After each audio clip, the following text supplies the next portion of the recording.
Please unmute your mic. My topic for today, as you have already said it, is future utilization of extracellular vesicles in the maturation of gametes, fertilization, and embryo implantation for escalating the success in artificial reproductive technology. Can you, sorry to disturb you, can you keep it full screen, make it full screen, the slides? It is full screen.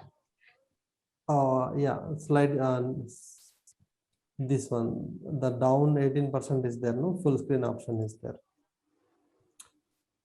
Can you see it now? Yes, we can see it.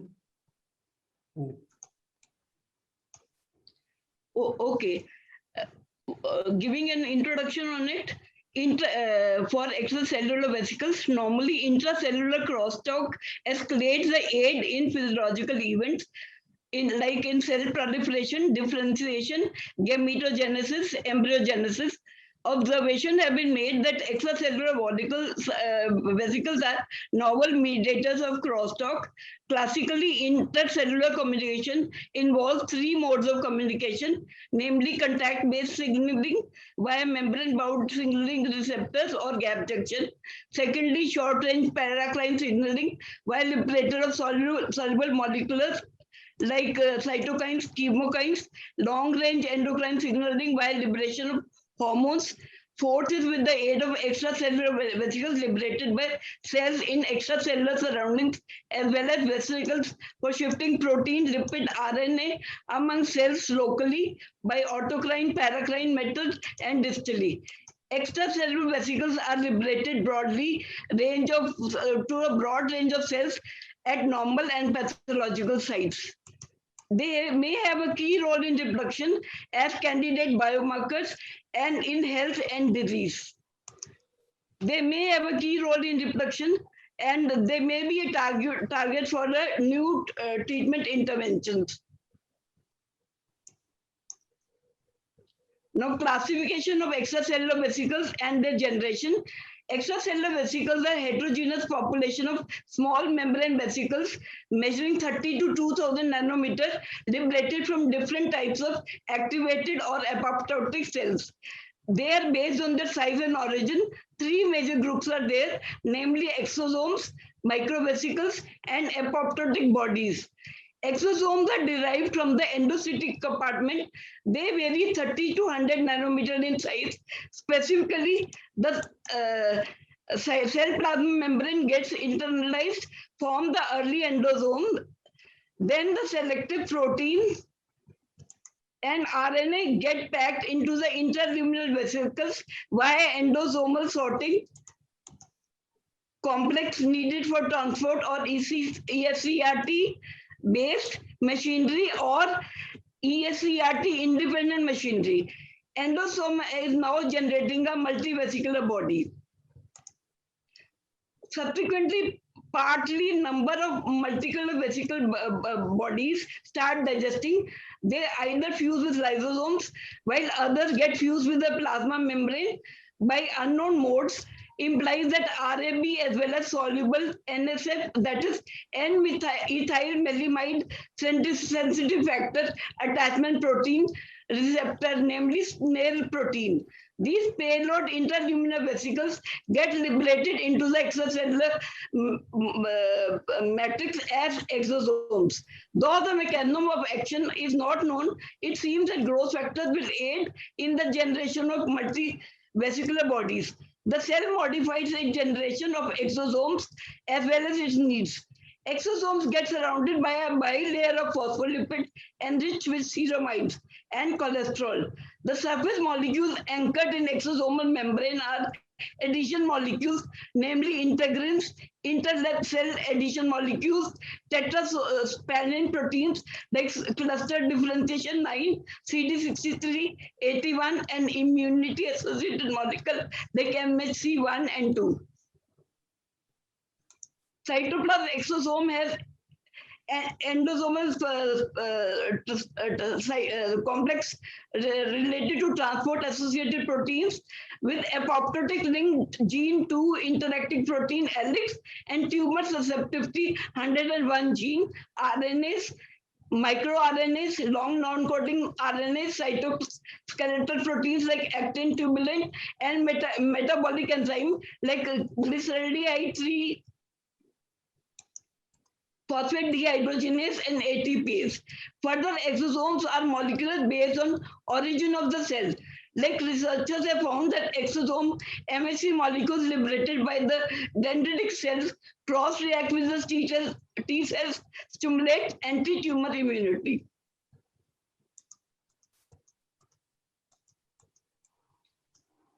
This figure is showing how this early endosome, this is the intracellular budding of the endosome.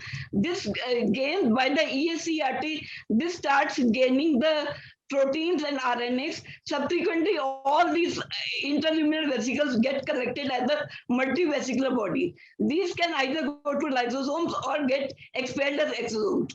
The other method of other vesicle is by budding the microvesicles, which are 100 to 1000 nanometer, exosome the 30 to 100 nanometer, or apoptotic bodies. This is the structure of an exosome. These are the addition molecules, integrin, intercell addition molecules, tetraspanin, CD9, 63, 81, and these are the other components like ESCRT proteins, helix, TSD, actin, tubulin, GADPH, ATPase, which I have already talked about.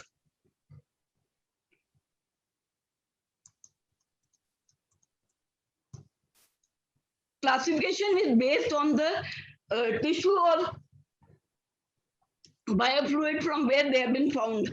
Since first they were isolated from prostate, they were named as prostatosomes, or in short, prostosomes. Similarly, epididymosomes, ovidictosomes, utrosomes, depending on the particular organ from where they were found. And they can be found in the related fluids like seminal fluid, epididymal fluid, oviductal, and uterine fluids.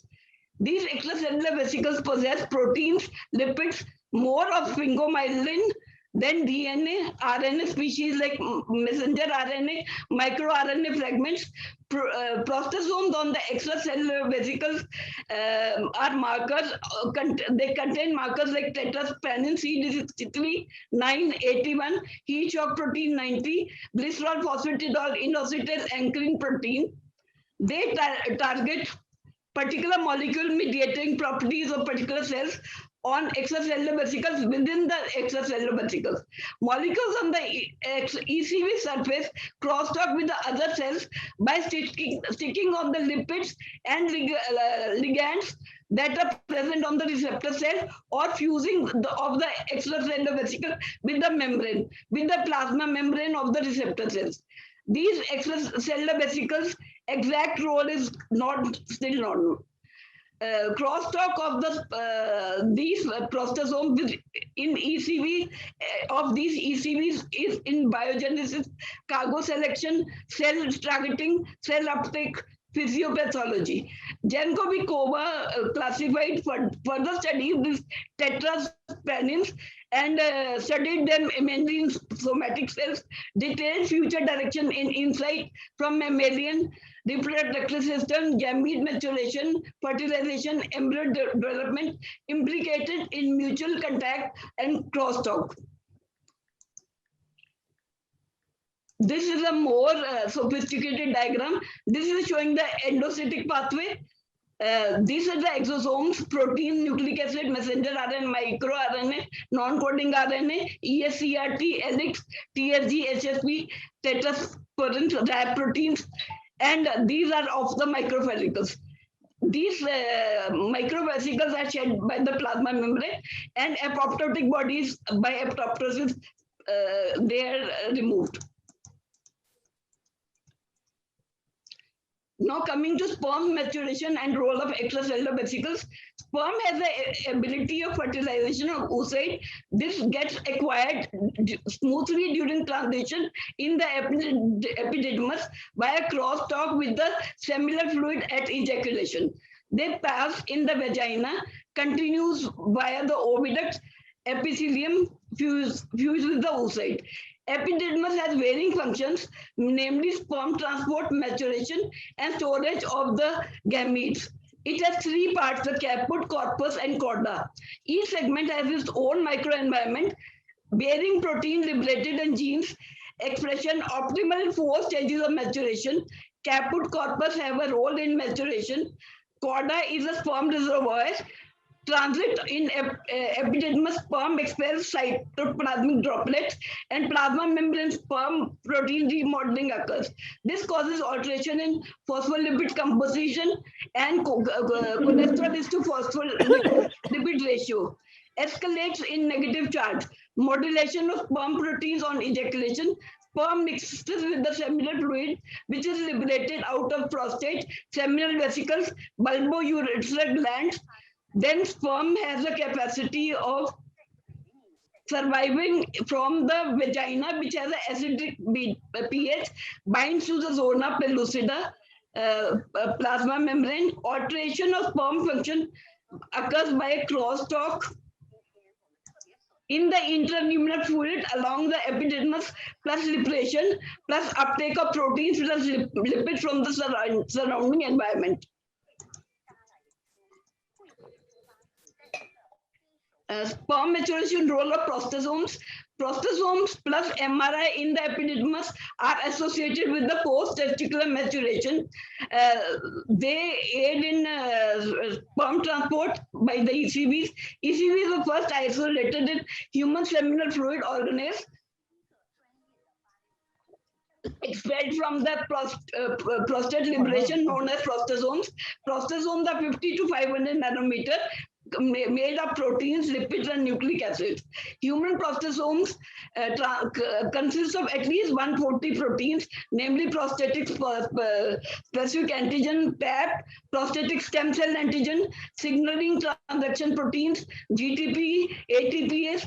These possess antimicrobial, antioxidant, and immune regulatory role, affect the role in timing of capacitation plus acrosomal reaction. Role is further prevention of premature sperm capacitation and acrosomal reaction.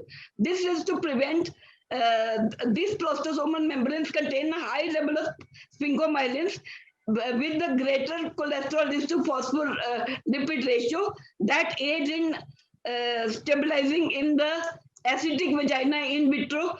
Prostosome aid in capacitation and acrosomal reaction as well. Increase in vivo acid pH, merger of human sperms occurs with prostosomes. This increases the receptivity, reduces the sperm membrane fluidity, and increasing the sperm to the receptivity to the next fertilization signal. This is an example of prostosomes. These are the contents I have named: PSA, PAP, prostate cells, prostate stem cell antigen, GTP proteins, ATPase. All these I've already named: proteins, sexual proteins, and the tetraspanins.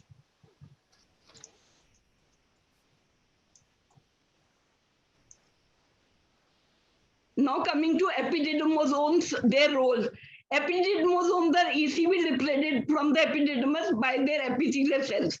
They are apocrine liberation. They have been seen in hamster, rat, mouse, bovine species, humans. They possess adhesion membrane, tetraspanins, integrin, milk fat binding protein, milk fat, epididymal growth factor 8 protein. These bovine epidydymous protein have a role in sperm motility, acquisition, fertilization capacity, and protein and protect from reactive oxygen species.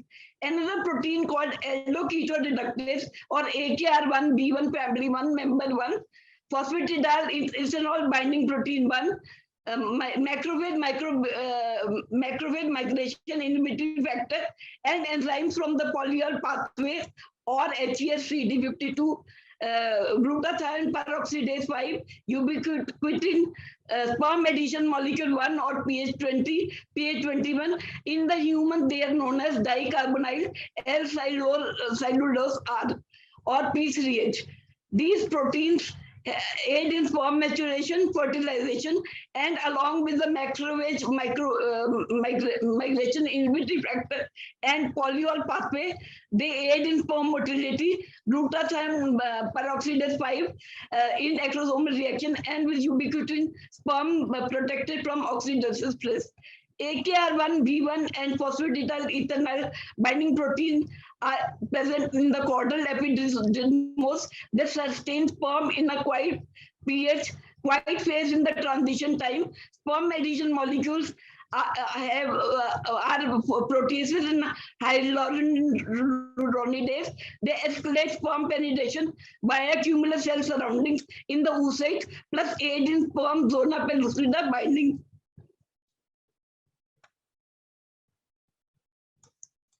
Bovine epididymis, varying epididymis areas, separate content. MIR 449 is rich in caput quota, rest are differentially expressed. MIR 143 to 199 greater in quota. ECV seminal fluid, lesser evaluation. In seminal vesicles, they have been evaluated less. Originally, varying cell kinds have to be stressed in the male genital tract. Merger of sperm shift molecule aid in sperm survival in the vaginal acidic surroundings. Now, this is the showing epididymos. This is the aldoketo reductase 1 phosphatidyl binding protein. This is showing epididymos zones. These are the MIRs. The 1, 2, 3, 4, 5, 6, they are the present in caput. The lower ones are present in the cauda.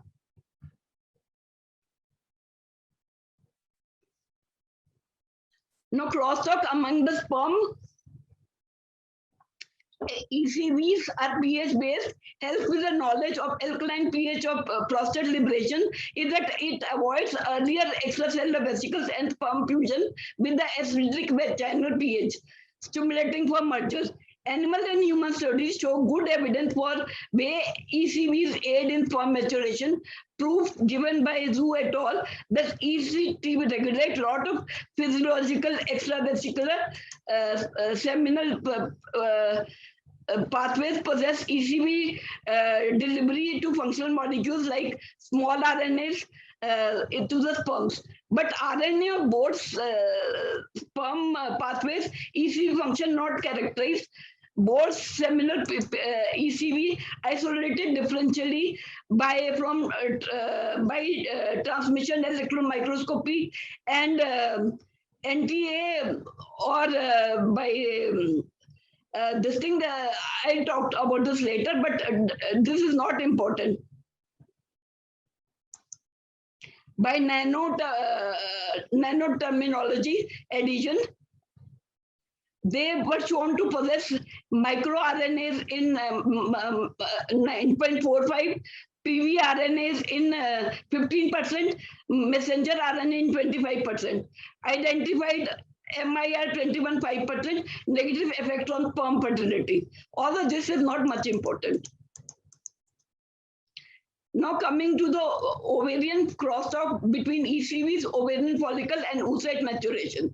Mature ovarian follicle is made up of oocyte, cumulus cells, mural granulosa cells, theca cells, and follicular fluid.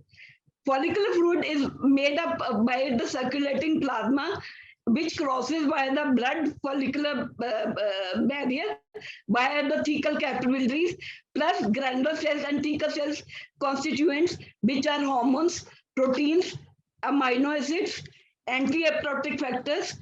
Crosstalk both directions among gametes and granular cells occur in the follicle, direct or they form the gap junction or via paracrine autocrine networks, plus endocrine follicle to follicular fluid. These crosstalk key in normal follicular growth, proliferation, differentiation of granulosa cells, oocyte maturation, manifestation of transcription, activate fertilization, pre-implantation embryo generation, ECV extra layer of transmission is added. In mammalian, they linked with the wingless pathway, TGF beta pathway, mitogen activated protein kinase pathway, neurotrophin pathway, epidermal growth factor receptor B pathway, ubiquitin modulated pathway.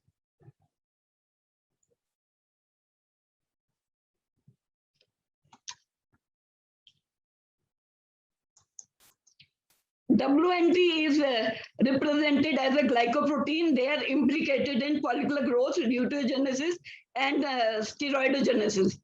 TGF beta signaling pathway is made up of inhibin, activin, bone morphogenic protein 15, growth differentiation factor 9, expressed in oocyte in initiation of sperms, follicular growth, and oocyte maturation. MAPK pathway stimulate granular cell proliferation and tumulus expansion, plus with epidermal growth factor receptor, and they aid in meiosis reception of the oocyte, resumption in the oocyte.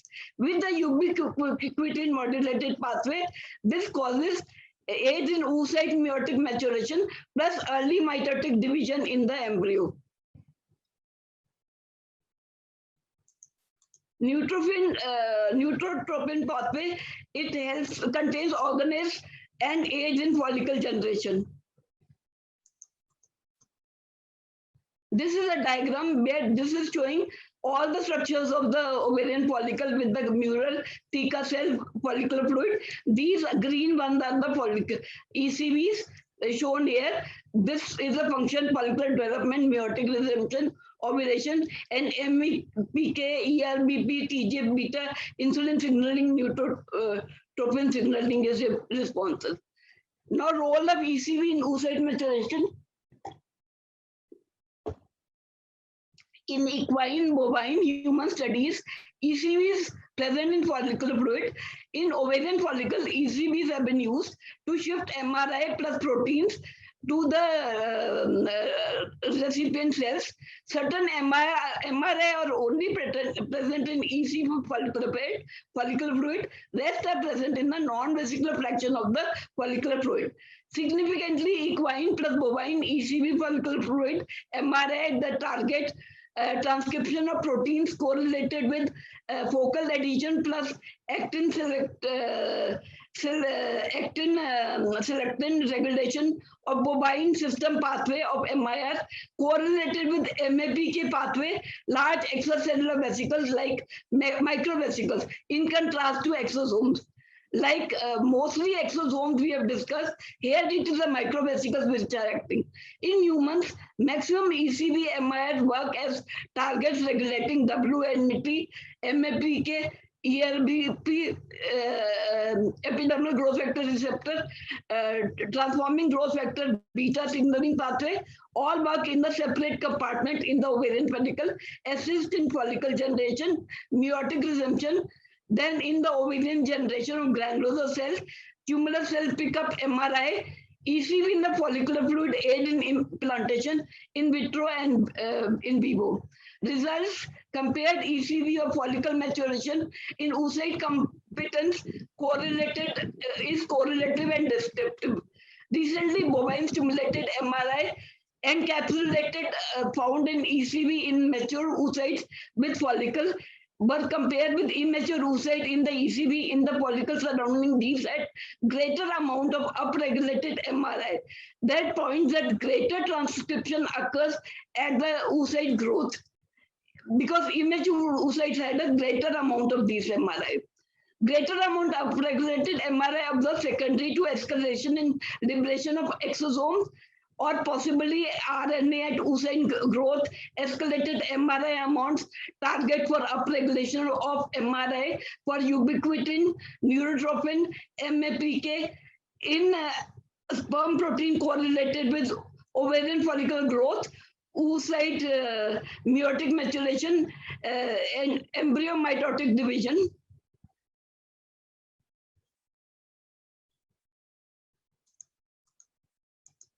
In equine follicular fluid, MIR exosomes regulate the gene expression transforming growth factor beta signaling pathway, and they aid in granulosa cell oocyte maturation. Exosome MIR330B, 181A, 375, LET7, 503 AP, aid in follicular growth, oocyte maturation. Human studies show that exosomes in these pathways activated the pooled follicular fluid in 15 women in less than 35 years when studied in IVF for male factor infertility, as studied by Santos Nocito. They found 37 MIRs were upregulated in the follicular fluid as compared to plasma, where 32 sperms were transported by exosomes. MIR in the follicular fluid, exosomes to cells plus granular cells, MIRF, they stimulate the transcription factor, WNT, MAPK, epidermal growth factor receptor B, transforming growth factor beta in follicular growth and mitotic growth. Pooled follicular fluid process from separate maturation stages does not give insight completely in follicular fluid across different stages of oocyte maturation. Dynamic shift of ECV MIR in follicular fluid in full follicular maturation. Further studies evaluating follicles in varying maturation stages is important to study, because in samples, studying human samples is not easy in the general animal population, and animal experiments or human studies will have to be done. From the IVF patients, we get follicular fluid. We can pair with the data on oocyte maturation, ovum pickup. We have cataloged a lot of macromolecules from the follicular fluid, plus ECVs. Escalating cell direction of crosstalk of ECV with ovarian follicle is missing. Present studies drawback is growing cost. Follicular fluid harvesting evaluation in vivo studies of ECV in follicle possesses very small samples and pooled from lot of follicles. Thus, we cannot get statistical power on concentration. Till now, observation, no experimental evidence that function of ECV in follicular fluid. In vitro functional studies, no proof giving significant demonstration of function of ECV in follicular fluid. In vitro studies used for transfer of ECVs from source to recipient cells. Substance evaluated are harvested by ECV, granulosa cell culture in vitro, transfer to immature oocytes. If the ECVs stimulate age in maturation plus follicle growth, then it might help in studying the direct telling experiment. Lot of this may help in aiding in either by transferring MIR to the immature oocytes. Now, further, there is evidence that encapsulated follicular fluid in vitro power of engineering in extracellular fluid pre-decided manage to increase. If we pre-decidedly put the molecules by engineering the ECVs, then we can manage to increase the fertilization rate, embryo quality, fertilization rescue, and IVF success rate.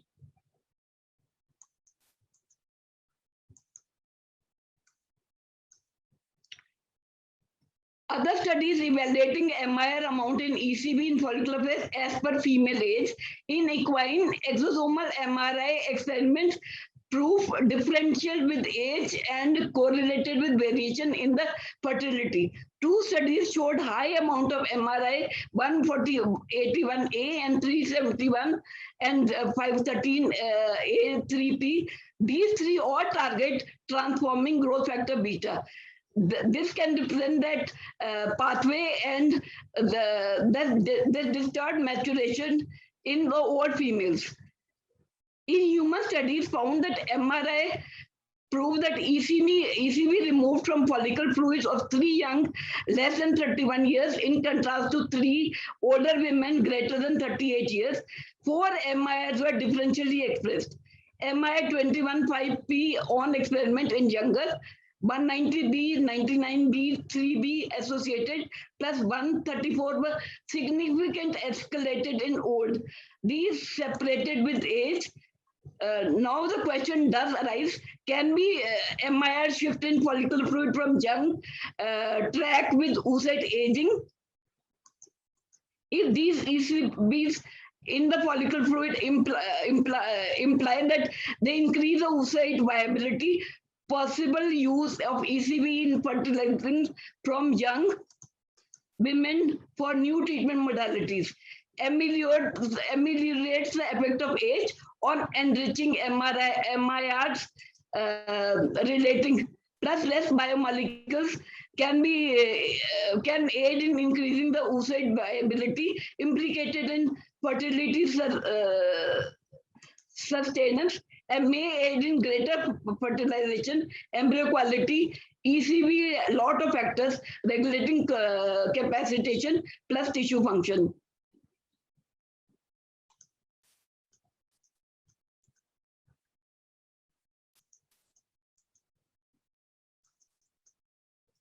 Coming to fertilization role in ECVs, fertilization is a number of consecutive processes like cumulus cell expansion, sperm passage via this binds to zona pellucida.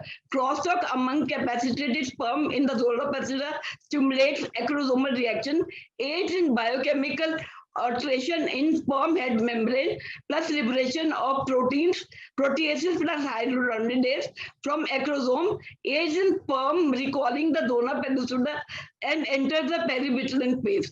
Recently, a PMCA4A protein that represents the protein aids in sustaining calcium homeostasis has been identified having CD9 plus markers in ECV in oviductosome plus utrosomes, in vitro PMCA4 acquired by sperms in follicles incubation with exosomes isolated from this fluid, interluminal fluid, pointed that ECV avoids premature capacitation of sperms. Follicular acrosomal reaction, then inner acrosomal membrane sticks with the oocyte covering microvilli, plus sperm merges with the membrane of the oocyte. These microvilli possess CD9 and they aid in sperm membrane oocyte deposition of, they cause depolarization of the oocyte lemma plus liberation of the cortical granules, and this causes oocyte sperm. This blocks further polyspermy so that other sperms don't come and fertilize, plus stimulate the acrosomal reaction. This is the molecular basis, although of fusion is not known. Use porcine model for ECV sperm membrane plus stimulating acrosomal reaction. In mouse models, ECV shifts from oocyte sperm in perivitellin space. Point that before direct crosstalk of oocyte and sperm, this validates that ECVs enter the perivitellin space by, this has been shown by electron microscopy. CD9 plus ECV in plasma membrane of oocyte, especially oocyte microvilli, is important for sperm attachment area. CD9 plus tissue points at binding of membrane. In case of CD9 negative oocytes, these microvilli get altered. Once there are CD9 negative oocytes, then no fertilization occurs, no maturation occurs with sperms. That is, presence of CD9 is a must. These follicles can get rescued once we concomitantly culture with the wild type oocyte. Thus, fusion of sperm with the oocyte is modulated by exosomal CD9 plus liberated from oocyte into the perivitellin phase, and sperm Thus, this occurs, but still in two hamster and mice studies, no escalation of capacity of CD negative oocyte and sperm following wild oocyte was seen.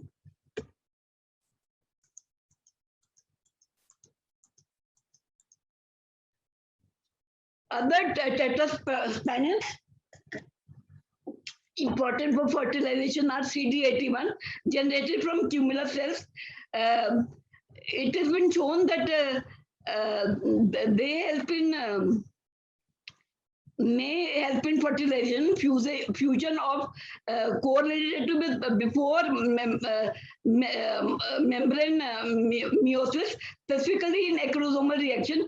CD9 plus 81 sperms via ECV help in sperm penetration into the PSVs, and CD81 may aid CT9 transfer to the oocyte sperm membrane before sperm oocyte membrane fusion. Then another protein, that is isomo, is a new protein isolated from sperms which aids in acrosomal reaction. Lack of isomo, again no fusion with oocyte occurs. Isomo 1 binds with the folate receptor known as JUNO. This is surplus JUNO is present in the head on the oocyte before fertilization. But this gets shed from the oocyte membrane, redistributed in perivitelline space, ECV derived from microvilli, rich wool lemma.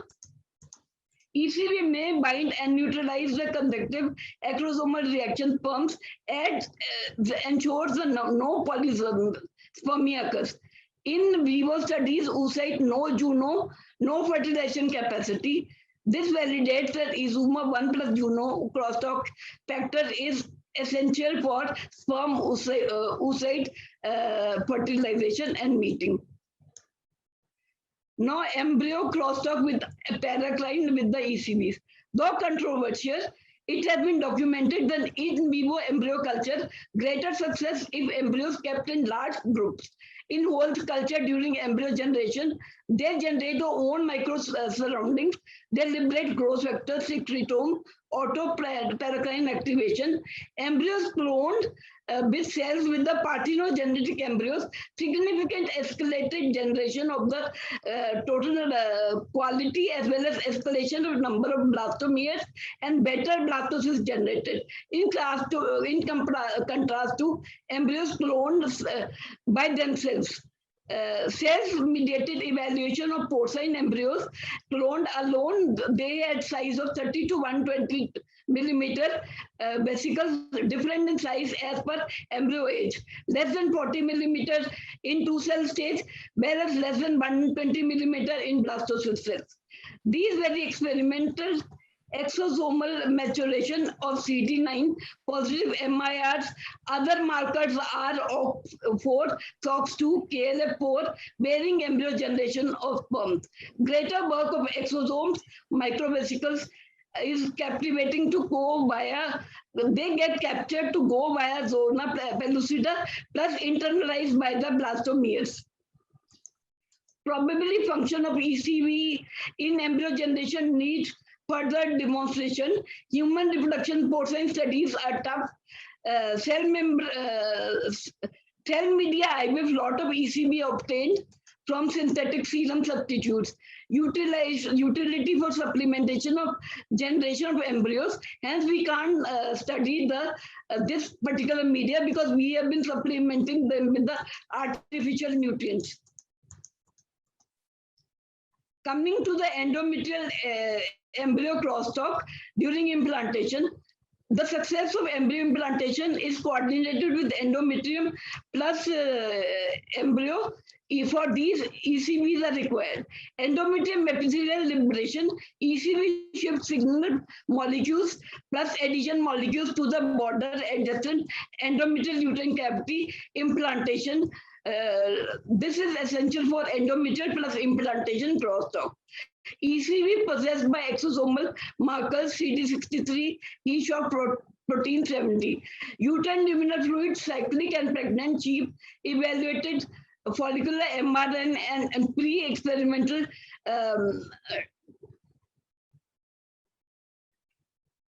target cells Endometrium epithelial liberates cathepsin L1 and in the growth of placenta.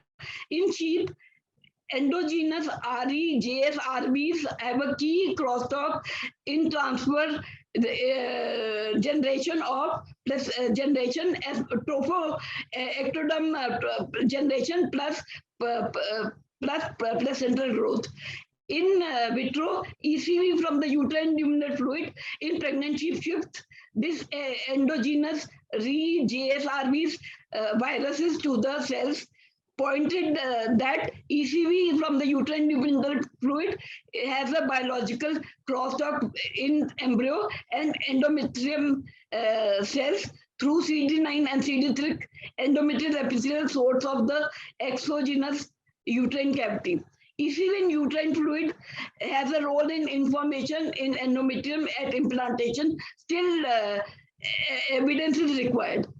Embryo implantation failure is a leading cause of infertility.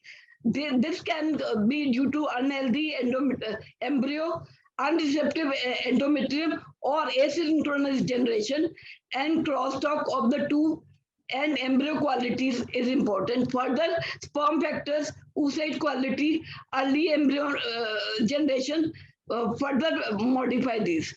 Use of clinical material like follicular fluid, tubular cells, sperm,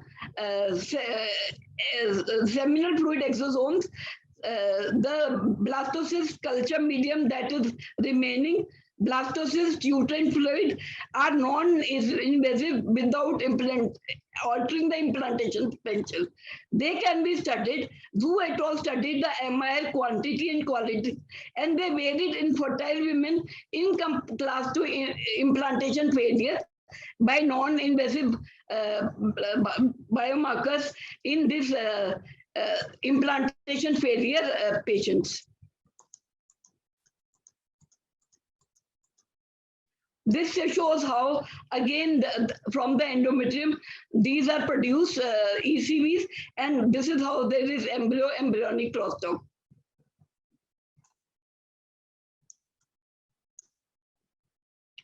Then possible future clinical significance, ECV studies in reproduction, escalating insight in normal physiology of reproduction, isolation of sperm and oocytes of high quality can be done for both pathological problem like from implantation failure patients, plus ECV potential for isolation of non-invasive biomarkers to formulate innovative treatment to escalate artificial reproductive technology success. Last decade, generation of biomarkers non-invasive for oocyte evaluation, quality, generation of blastocyst of greater quality, better embryo for embryo transfer, and but they found that the pregnancy rates by the new method kinetics plus protein liberation, metabolomes from the culture media enrich clinical and experiment to classify the morphology for the embryo selection. Still at birth rates, there has been no alteration. MIR in the follicular fluid culture media in the blastocyst for escalating IVF success, ECV encapsulated MIRA promise from the breakdown significant stability to the biofluid property aids in translation, escalating MIR inside clinical application of ECV encapsulated MIR key bioadvantage over total MIR. Total MIR in the human biofluid liberated via apocrine cells, cellular apoptic cells, cellular debris. ECV MIR activates liberation via cells and tissue locally and systemically. Anticipated that activation of crosstalk or methods of cell and tissues locally and systemically. This encapsulated MIR separate role in contrast to the MIR in the biological fluids, shifting biological knowledge to the recipient cells. Specific question arises, ECV possession and DNA viable generation of embryo and fetus from the maternal circulation. Last year, non-invasive prenatal examination, cell-free DNA, maternal plasma altered and in prenatal screening for use in aneuploidy and by chromosomal studying. Cell-free DNA were transferred by ECVA with embryos and fetal DNA isolated in culture medium and maternal circulation by ECVs. Can use in non-invasive prenatal genital diagnosis management in case of prevention of aneuploidies before embryo transfer, early pregnancy, in contrast to by using embryo biopsy, which we are using right now. ECV can evaluate the potential class of applications, specifically targeted drug delivery. Earlier, nanoparticles were used to load sperm with exogenous genetic material for transfer as aids in oocyte fertilization. Nevertheless, long-term effect of use of exogenous nanoparticle at gestation is not known, whether they are harmful or not. ECV endometrial biomolecules are beneficial. ECVs plus blastocyst fluid, special benefit and may get engineered and tissue-specific transfers like shift of selected compounds to gametes and embryos to escalate art success. Endometrial susceptibility biosensors to increase embryo quality, embryo decreasing the rejection, but embryo rate only in cases of when implantation rate and rejection of embryo is there, it is only 1/3 of the reason of implantation failure, while 2/3 is secondary to endometrial receptivity. Point is grows that uterine continuous crosstalk with the EF, exchange, infertility, endosome, paracrine, and other cues. Long mammalian diameter not understood. With the case of human targeted studies like the transcriptomes, metabolome, proteomes, simulation, examination of multiple molecule alteration increases our knowledge. Cargo of ECV is pleiotropic effects on mature embryos, and thus ECV is not unidirectional but bidirectional. Greater insight of ECV crosstalk gives important in diagnosis and treatment of female infertility. Coming to conclusions, in case of endometriosis, as done used for diagnostic markers, but first studied by Hugh Taylor, later we studied ECVs in escalating in case of DM. For diabetes mellitus has been studied. Now extracellular vesicles in escalating art success rate, significant escalation in crosstalk. Earlier decade, they are present as cargo, protein, MIR. Escalating proves that crosstalk between sperm, oocyte fertilization, prevent polyspermy, avoid implantation of abnormal embryos. Maximum work has been done in animals. Currently, human work has started unraveling some points. Key is the need future function plus mechanism of actions for experimental proof. ECV plus cargo bringing intracellular crosstalk. Ethical concerns have been prohibiting human studies to study these pathways to validate the cause and association. Thank you.